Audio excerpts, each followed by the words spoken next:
primeiro ponto que nós temos que saber é você saber identificar as plantas. Qual parte da planta deve ser utilizada? Porque muitas vezes nós acabamos nos confundindo porque nós não temos o conhecimento.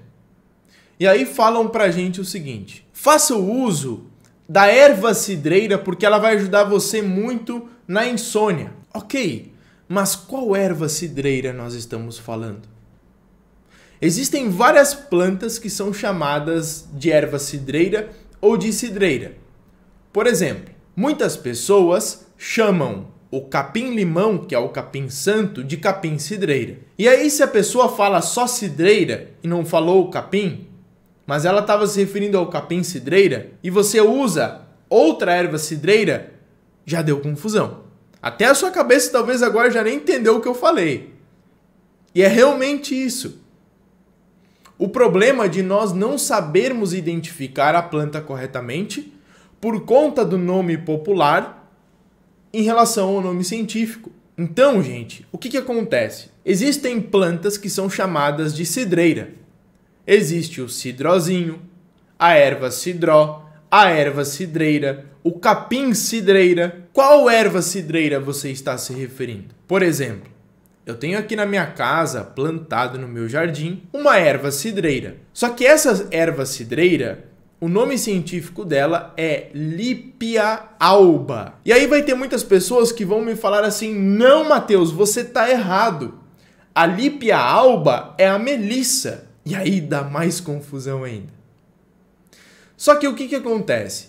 Existe uma planta que ela parece com as folhas do hortelã, que você conhece, provavelmente, que ela se chama Melissa officinalis, o seu nome científico. Então, se eu tenho uma planta chamada Lipia alba, que é a erva cidreira, e uma planta chamada Melissa officinalis, o seu nome científico, para mim faz muito mais sentido eu chamar a Melissa officinalis de melissa e a Lipia alba de erva cidreira. Mas tem gente que vai chamar o contrário, que vai chamar a Melissa officinalis de erva cidreira e a Lipia alba de melissa. E tá tudo bem, está certo.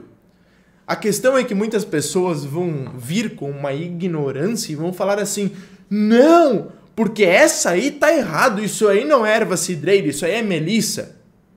Porque isso aí não é capim santo, isso aí é capim limão. Não importa. Porque nós estamos falando apenas do nome popular. Se eu quiser chamar a melissa de melissa alface, eu chamo, porque é um nome popular. Se eu quiser chamar de melicinha, de erva melicinha, não importa, é um nome popular. Eu tenho que saber o nome científico da planta. Com o nome científico, eu tenho a capacidade de conseguir saber o real nome daquela planta e assim buscar a identificação correta daquela planta. Porque muitas vezes a pessoa fala assim: eu uso canela de velho, mas não melhorei do meu problema. Mas qual canela de velho você usa? Existem mais de 20 plantas no Brasil chamadas popularmente de canela de velho. Aqui tem comprovações científicas para tratar inflamação, que tem uma ação analgésica, por exemplo, excelente para problemas de dores, de problemas na coluna, é a Miconia albicans, o seu nome científico. Então não importa o nome popular, o que importa é o científico, ok? O nome popular é uma referência que nós vamos ter. E a partir disso, a próxima pergunta é: qual parte da planta você deve utilizar? Então você identificou o nome científico e agora vai identificar se aquela é realmente essa planta que você está buscando.